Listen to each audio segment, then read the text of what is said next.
Football was always my favorite. There was something about the game that I loved from when I was very little. I always played football at recess in elementary school. Even when the seasons changed and other sports were big, we played football through the whole school year. I always had a knack for throwing a football, so it's what I wanted to do, and always hoped I could do it in college and maybe have it pay for college. I finished up my senior season the end of October of 2006 and walked off the field in my last game. We lost in the playoffs and still had no scholarship offers, was still waiting. And then Michigan State came in late in the process in January, right before the day we had to sign. And they offered me a scholarship, and I felt like that was where I was meant to be.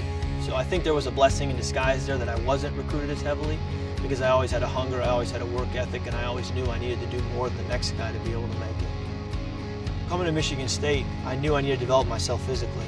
I wasn't the strongest guy, I wasn't the biggest guy, so coming in here I wasn't going to be showing off to anybody how much weight I could lift.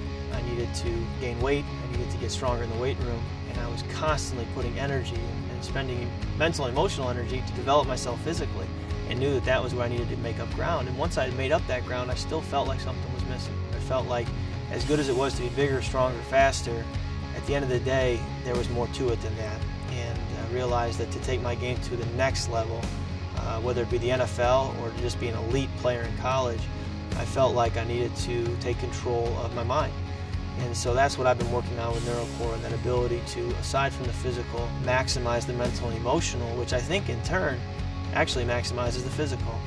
When I would put the breathing belt on and then put the sensor on my finger to get a heart rate and get that EEG feedback, you're literally looking at physical numbers, and it's giving you facts about what's taking place with your body and with your breathing and with your heart rate and how they're coordinating.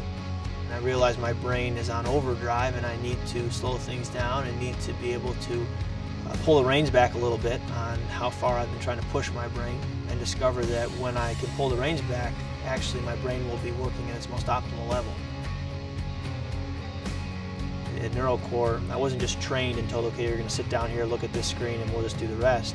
There was an explanation, there was an education that took place to share with me why we're doing what we're doing, how it's going to help you, the benefits you're going to see. And when I was educated, it helped me take ownership.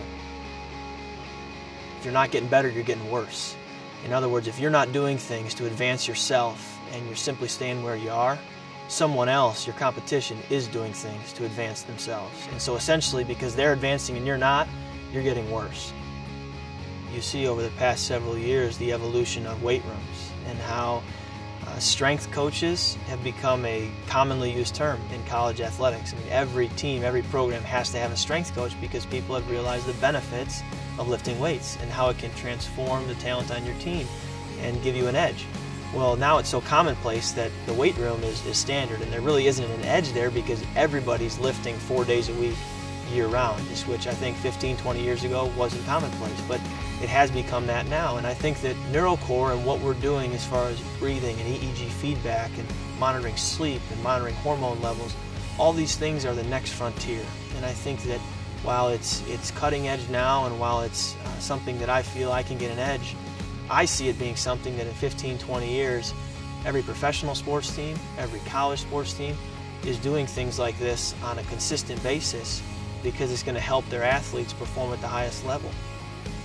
I'm Kirk Cousins, and Neurocore helped me take my game to the next level.